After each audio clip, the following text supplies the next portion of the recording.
In 1992, the British journalist Robert Harris published a horror novel story called Fatherland.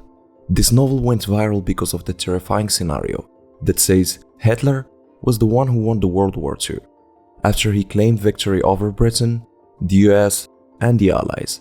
That led to the powerful influence of Germany and its ability to imply control over European countries. Of course, that scenario was only imagination from Harris's top head. Hitler lost the war, and Germany was destructed. But the crazy paradox is that a large portion of Harris's imagination became a reality.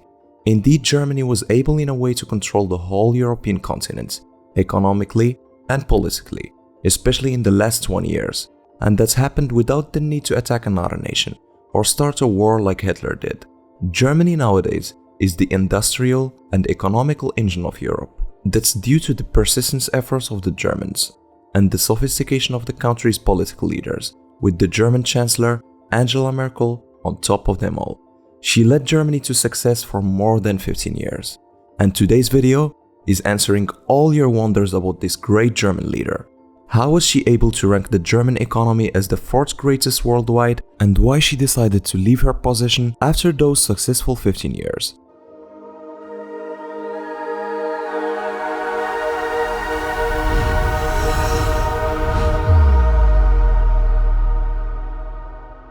So before we start, make sure to subscribe and hit that bell to turn on notifications. Merkel was born in 1954 in Hamburg, West Germany. She's of German and Polish descent. She studied physics at Karl Marx University and was awarded the doctorate for her thesis on quantum chemistry in 1986. The fall of the Berlin Wall in November 1989 served as the catalyst for Merkel's political career.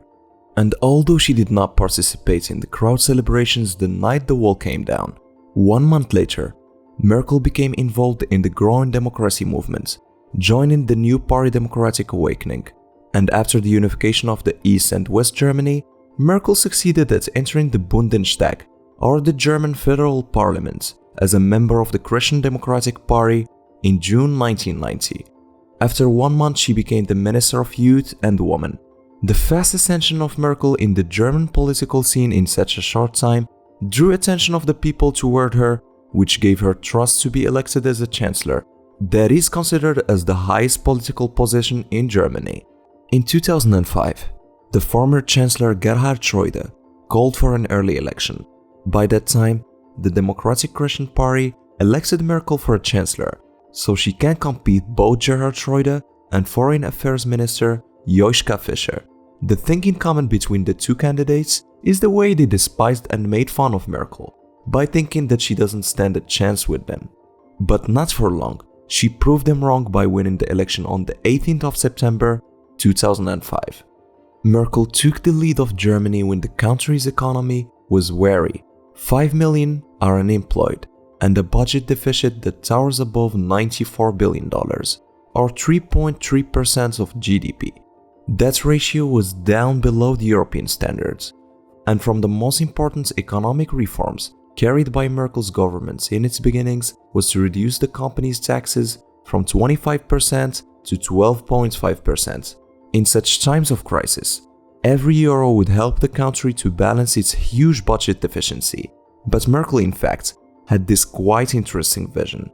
Firstly, reducing the company's taxes will bring more foreign investors that want to invest their money in countries with reasonable tax rates. Secondly, and most important, the whole German economy is standing on the Mittelstand, which are the small and medium companies that make more than 3 million companies within Germany, and most of them are owned by families. Those companies are considered the backbone of the country. For example, in 2015, the companies alone were responsible of more than 61% of employment in Germany, while providing goods and services with a value that equals half of the German GDP, and exported goods and services valuing at 206 billion euros. Merkel's plan worked like a dream, bringing the country's budget deficiency from 94 billion euros to 9 billion in 1 year. The happy moments weren't for too long. In 2008, a worldwide financial crisis would start from the US to threaten the whole global financial system.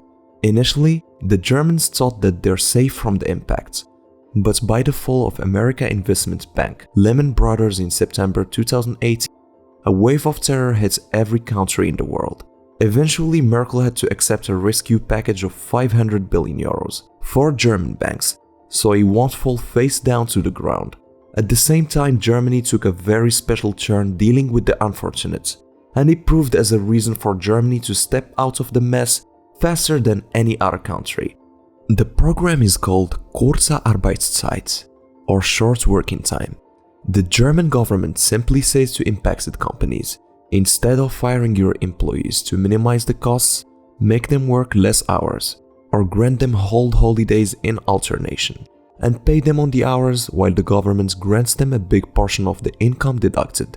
Due to this program, Germany was the only country in the 7 biggest countries that didn't witness any rise of unemployment in 2009 due to the crisis. In the middle of Europe struggling to sail ashore from the crisis in 2010, the Germans were able to achieve the highest pace of economic growth after uniting East and West Germany in 1990.